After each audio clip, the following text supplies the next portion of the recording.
حضرت سیدنا صدیق اکبر افضل الخلق بعد الرسل، ابو بکر فی الجنہ و عمر فی الجنہ و عثمان فی الجنہ و علی فی الجنہ و طلحۃ فی الجنہ و الزبیر فی الجنہ و عبد الرحمن بن عوف فی الجنہ و سعد بن ابی وقاص فی الجنہ و سعید بن زید فی الجنہ و ابو عبیدہ بن الجراح فی الجنہ۔ ارفع من امتی بامتی ابو بکر، فرمایا میری امت پہ سب سے میری امت کے لیے جو رحیم کریم ہے، میری امت کے لیے نرم دل ہے، وہ ابو بکر ہیں۔ واشدہم فی الاسلام عمر، جڑا سب تو ڈاڈا ہے اسلام وچ عمر۔ ہاں جی، یہ تو گلاں کوئی لاکھ واری صدیق اکبر نو کوئی بھونکے او دے بھونکن نال، سورج نو کوئی بھونکن نال کوئی سورج دی شان کم ہو جاندی۔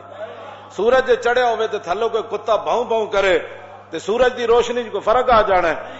14ویں چاند جے چڑھیا ہوئے تے تھلوں کتا ٹاؤں ٹاؤں کرے تے اودی روشنی تو اونجی ہونی، او تے ٹاؤں ٹاؤں کرنا، او دے اوتے تے آپے تے لعنت پینی، روشنی اودی وچ چل رہا تے نال ٹاؤں ٹاؤں کرنا۔ اس واسطے لا یجتمع حب هؤلاء الاربعۃ فی قلب منافق ابی بکر و عمر و عثمان و علی۔ حضور نے فرمایا نا چار شیراں دی تے میرے غلاماں دی محبت کسے منافق دے دل وچ نہیں آ سکتی، او ابو بکر و عمر و عثمان و علی۔ سیدنا صدیق اکبر فرمایا کرتے سن، فرمایا جنہاں راواں تے چل کے اسی عزتاں پائیاں۔ واہ واہ واہ، او کیڑیاں عزتاں؟ کیوں جی او کیڑیاں عزتاں جنہاں صدیق اکبر جنہاں راواں تے چل کے پائیاں؟ کیوں جی میں ذرا تھوڑی جی پڑھ دیواں تاکہ اے بخاری شریف 8 جگہ تے حدیث موجود ہے۔ امام بخاری مختلف عنواناں دے تحت اس نو لے آئے، پڑھ دیواں جی۔ قال حدثنا عبد الله بن يوسف قال اخبرنا مالك عن ابي حازم بن ديران عن سهل بن سعد الساعدي ان رسول الله صلى الله تعالى عليه وسلم ذهب الى بني عمرو بن عوف ليصلح بينهم فحانت الصلاة فجاء المؤذن الى ابي بكر فقال تصلي للناس فاقيم قال نعم فصلى ابو بكر فجاء رسول الله صلى الله تعالى عليه وسلم والناس في الصلاة فتخلص حتى وقف في الصف فصفق الناس وكان ابو بكر لا يلتفت في صلاته فلما اكثر الناس التصفيق التفت فرأى رسول الله صلى الله تعالى عليه وسلم فاشار اليه رسول الله صلى الله تعالى عليه وسلم ان امكث مكانك فرفع ابو بكر رضي الله تعالى عنه يديه فحمد الله على ما امره به رسول الله صلى الله تعالى عليه وسلم من ذلك ثم استاخر ابو بكر حتى استوى في الصف وتقدم رسول الله صلى الله تعالى عليه وسلم فصلى فلما انصرف قال يا ابا بكر ما منعك ان تثبت اذ امرتك فقال ابو بكر ما كان لابن ابي قحافة ان يصلي بين يدي رسول الله صلى الله تعالى عليه وسلم۔ قال اخبرنا قال حدثنا عبد الله بن يوسف قال اخبرنا مالك عن ابي حازم بن دينار عن سهل بن سعد الساعدي۔ اے سند حدیث دی امام بخاری کہندے میں نو بیان کیتی ہے حدیث میرے استاد عبداللہ بن یوسف نے تے انہاں نو بیان کیتی مالک نے تے انہاں نو بیان کیتی ابو حازم بن دینار نے تے انہاں نو بیان کیتی صحابی رسول حضرت سہل بن سعد ساعدی نے۔ کی بیان کیتی سنو ذرا، یہ وہ راستے ہیں جن میں صدیق اکبر فرمایا جنہاں راستیاں تے چل کے اساں عزتاں پائیاں، قیامت تک امت انہاں راستیاں تے چل کے عزت پا سکتی، دائیں بائیں ہوئے گی تے ذلیل ہی ہوئے گی۔ یہ وہ راستے ہیں۔ شوق تیرا اگر نہ ہو میری نماز کا امام، میرا قیام بھی حجاب میرا سجود بھی حجاب، اور شوق تیرا اگر نہ ہو میری نماز کا امام۔ اے گل کی ہویا جی؟ حضرت سہل بن سعدی کہتے ہیں کہ نبی علیہ الصلوۃ والسلام قبیلہ بنی عمرو بن عوف کے درمیان صلح کرانے کے لیے تشریف لے گئے، صلح کرانے کے لیے۔ یہاں صلح کے بجائے لوگ اور فتنے ڈالتے ہیں، دو بندوں کے درمیان جھگڑا ہو جائے تو لوگ کہتے ہیں انہوں پھنساؤ، اور تاکہ حضور دو قبیلوں کے درمیان چل کر گیا، تم آیا نہ ڈرتے ہو کیوں بد نصیبہ، حضور تو گزرے سن نہ جدوں مسجد قباء تو پھر 3 دن بعد وادی قباء تو حضور مدینہ منورہ آئے تو پھر مدینہ منورہ دے جڑے صحابہ سن پھر کس انداز نہ حضور نو لین آئے سن. میں یہ باتیں کرتا ہوں، میں نے کہا اوے حضور کی قیامت تک عزت اب پیرا ایسے ہی ہو سکتا ہے. صحابہ تلواراں سجائیاں ہوئیاں، نیزے تے بھالے ہاتھ وچ پکڑے ہوئے، دائیں بائیں حضور اونٹنی ہوتے سوار تے دائیں بائیں صحابہ ہیں جناب. میں حضور آ رہا ہے، میں کوئی کٹ کے دے حدیث کے صحابہ تسبیحاں لے کے حضور نو لین گئے. قبیلہ اقبال اگے آ گیا، حضور کو گستاخی ہو گئی، تسی تو چھڈ کے جا رہے. فرمایا نہیں، یہ مامورتن ہے، یہ میری اونٹنی مامورتن ہے، اس کو حکم دیا گیا ہے جانے کا. یہ جہاں اپنی مرضی سے بیٹھے گی وہاں ہی میں نے رہنا ہے، یہ اللہ کی طرف سے اس کو حکم دیا. حضور نے وہ دیا مہاراں اتنے سٹ دے دیا. ہر صحابی دروازے کھول کے کھڑے سن اور صحابہ دیاں بچیاں پڑھ رہی سن طلع البدر علینا من ثنیۃ الوداع وجب الشکر علینا ما دعا للہ داعی. اے وداع دی گھاٹیاں وچوں چن نکل آئے، طلع البدر علینا. پھر مولویاں کی حضور دیاں شاناں بیان پھر ہاں جی طلع البدر علینا من ثنیۃ الوداع تے وجب الشکر علینا. فرماؤ ساڈیاں تے نسلاں تے بھی شکر واجب ہے. اور جب تک دعا کرنے والے دعا کرتے رہیں گے، یہ دعا ضرور کریں گے، یا اللہ تیرا شکر ہے تیرا حبیب مدینہ منورہ تشریف لائے. جاؤ جی اے بچیاں پڑھ رہی سن مسلمانوں دیاں، اج دیاں مسلمانوں دیاں بچیاں کہندے نہیں اسی گانے گانے. میں آکھیا جے بہو ہی شوق ہے نا تے گھراں وچ بیٹھ کے قرآن پڑھو تے قرآن تو بعد پھر حضور دی نعت پڑھیا کرو. طلع البدر علینا. کیوں جی تساں کہڑے پاسے کڑیو چل پئی ہو؟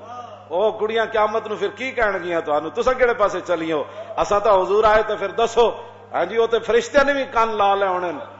اے نابالغ بچیاں اج کی پڑھ رہی ہیں؟ اور مدینے دی نابالغ بچیاں نو سمجھ آیا؟ اور مولویوں تانوں دین پڑھ کے سمجھ نہیں آیا کہ حضور کی آمد پر کیا کہا جاتا ہے؟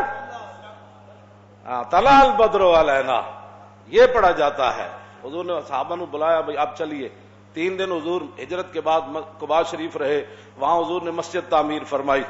اور حضرت عبداللہ بن رواحہ جدوں پتھر چک کے لے آندے سن تے آپ موڈے تے وڈے وڈے پتھر تے قد افلح من یعالج المساجد ویقرأ القرآن قائما وقاعدا ولا یبیت اللیل عند راقدی. پھر ساڑھے سیرت نگارہ نے لکھا کہ جدوں نے شعر پڑھے نا پھر رسول اللہ اپنی زبان اقدس سے حضور بھی یہ شعر دہراندے سن. تم کہتے ہو کہ امریکہ کی غلامی کر کے تم کامیاب ہو جاؤ گے، تم کہتے ہو کہ حضور نبی علیہ الصلوۃ والسلام کی عزت کے ساتھ غداری کر کے تم کامیاب ہو جاؤ گے، تم عورتیں مسجدوں کے محراب کے اندر نچا کر دنیا کے اندر عزت پا جاؤ گے، اور تم قرآن و حدیث نصاب سے نکال کر دنیا کے اندر فلاح پا جاؤ گے.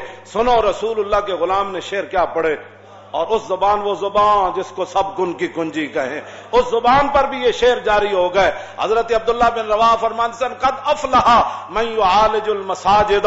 فرمایا قیامت تک وہی مسلمان کامیاب رہے جنہوں نے مسجدوں کو آباد رکھا.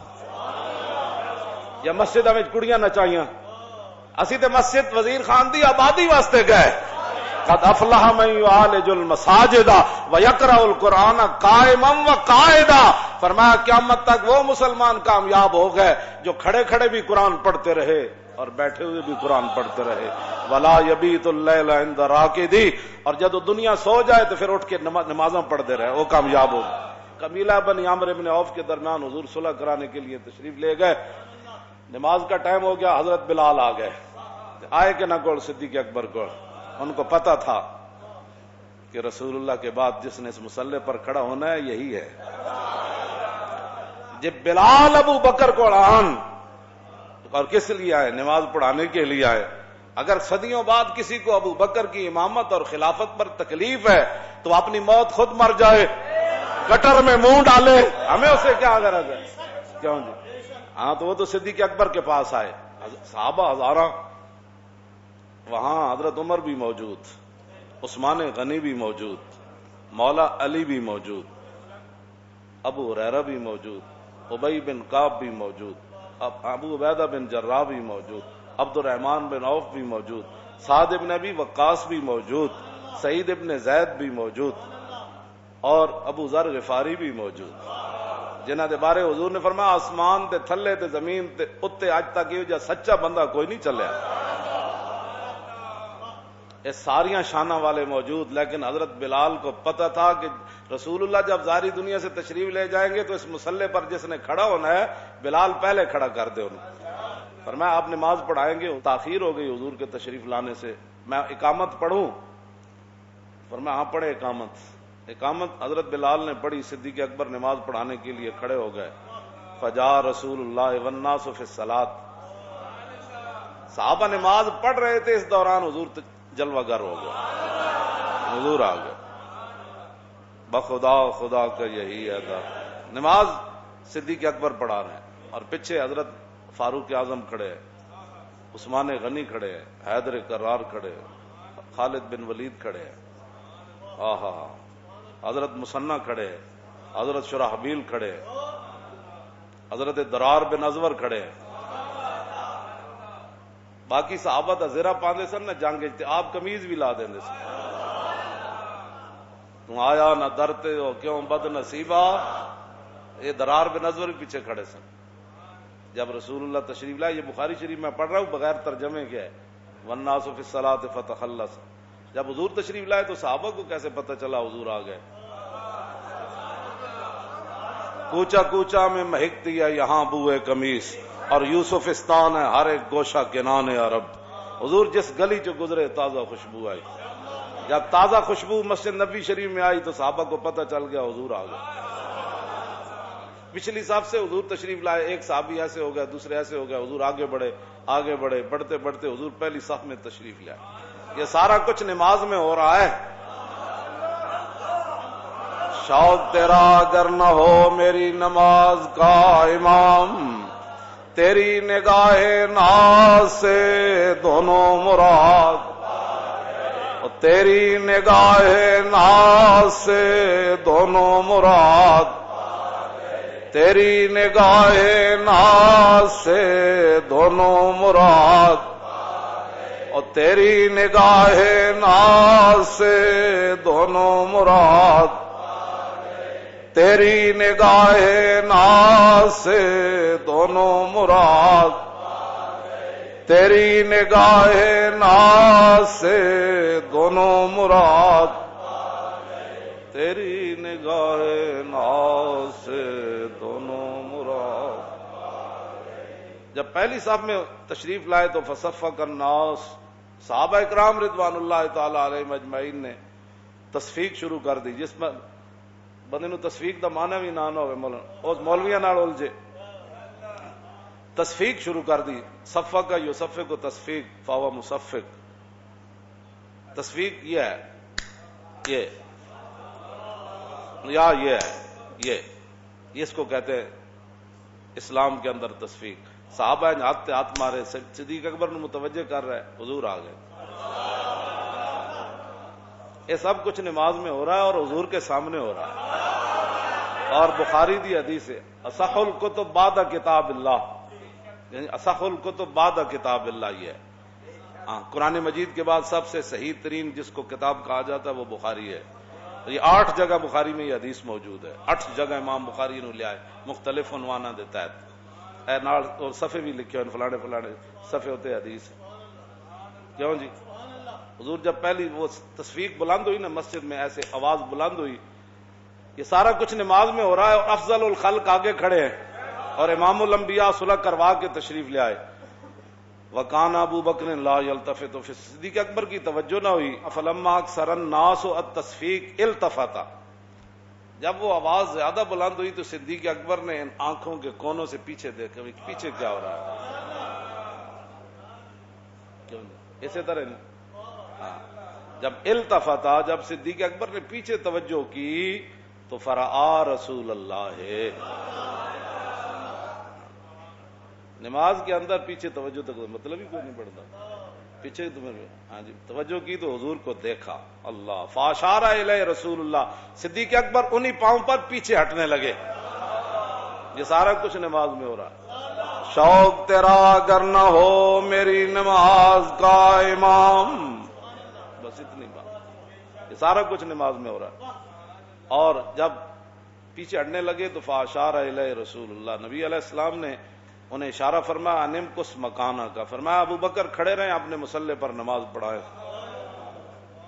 اگلا منظر کے فرفع ابو بکر یدیہ، سیدنا صدیق اکبر نے اپنے دونوں ہاتھ اٹھا دیے. فحمد اللہ علی ما امرہ بہ رسول اللہ من ذلک، ہاتھ اٹھا کر کہنے لگے یا اللہ تیرا شکر ہے، تیرے حبیب نے اتنا تو فرمایا میرے مصلی پر کھڑا.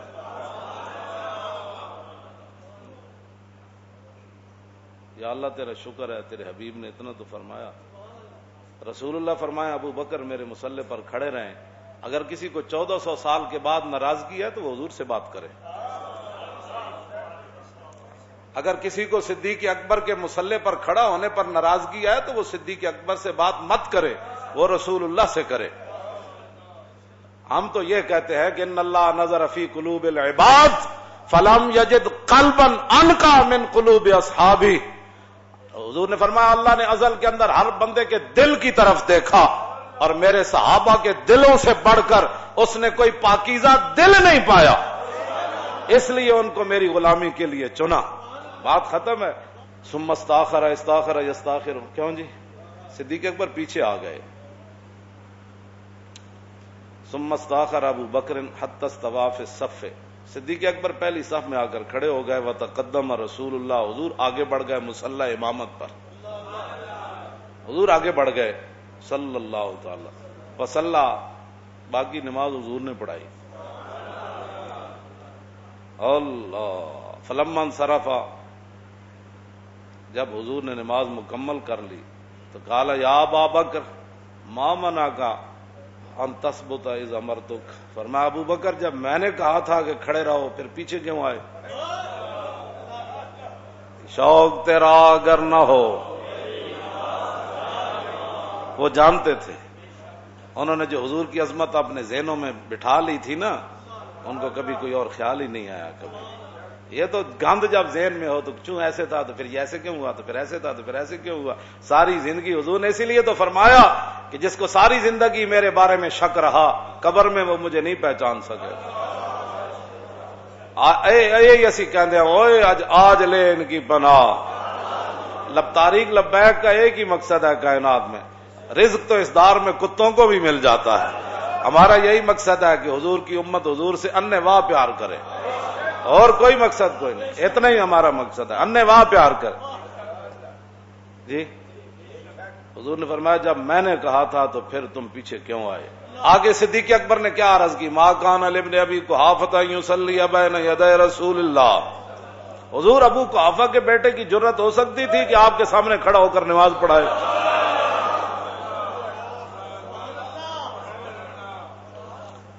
بس اتنی بات ہے، رہے گا یوں ہی ان کا.